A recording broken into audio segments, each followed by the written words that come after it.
8 মাহৰ পৰা মানে মোৰ ছোৱালীজনী অকণ অসুখ হৈ আছিলে তাৰপিছতে ডক্তৰ মানে চিকিৎসা কৰিবৰ কাৰণে গৈছিলে আৰু 8 মাহৰ পৰা চিকিৎসাটো চলি আছে কিন্তু কেতিয়াবা গাৰ্জেন হিচাপে ময়ো আহোঁ বায়েকো আহে চবে আহে মানে তাইৰ লগত কেতিয়াবা তাই অকলেও আহিছে কেতিয়াও এনেকুৱা হোৱা নাই কিন্তু আজি অকলে পায় কিন্তু কৃষ্ণা নাথ তেওঁ মানে মোৰ ছোৱালীজনী অকণমান মানে বেয়া চকুৱে চাব বিচাৰিছিলে আৰু বেয়া চকুৱে চাইছে সেইকাৰণে মানে তেওঁ উচিত শিক্ষা পাব লাগে আৰু সামগ্ৰী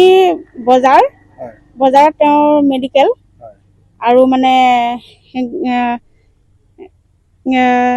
চিনেমা মেডিকেল নাম মানে তেওঁ যিজনে মানে মোৰ ছোৱালীক মানে গাত টাচ কৰিছে তেওঁ উচিত শাস্তি পাব লাগে এইখিনি মই বিচাৰিছো মানে সৰু মৰু এখন মেডিকেল আৰু মেডিকেলত মানে তেওঁ থাকে ফাৰ্মাচী বেজিও মাৰে আৰু ঔষধ দিয়ে খাবৰ কাৰণে তাতে মানে এটা ৰুম নিচিনা আছে আৰু তাতে চেক কৰিবলৈ লৈ গৈ ছোৱালীজনীক মানে দৰ্জাত মানে গেট ধৰা নিচিনা ধৰিছে আৰু ছোৱালীজনীক মানে ভিতৰৰ পৰা ওলাব দিয়া নাই আৰু য'তে ত'তে টাচ কৰিছে ছোৱালীজনী 13 বছৰ তাৰ বয়স কোনো 28 বছৰ হ'ব স্বত্বাধিকাৰী কৰিছিল নে স্বত্বাধিকাৰ পুত্ৰ বুলি আমি শুনিবলৈ পাইছো কোন মানে ফাৰ্মাচীৰ মালিকজন মানে তেওঁৰে ল'ৰা হয় মালিকজনৰ ল'ৰা হয়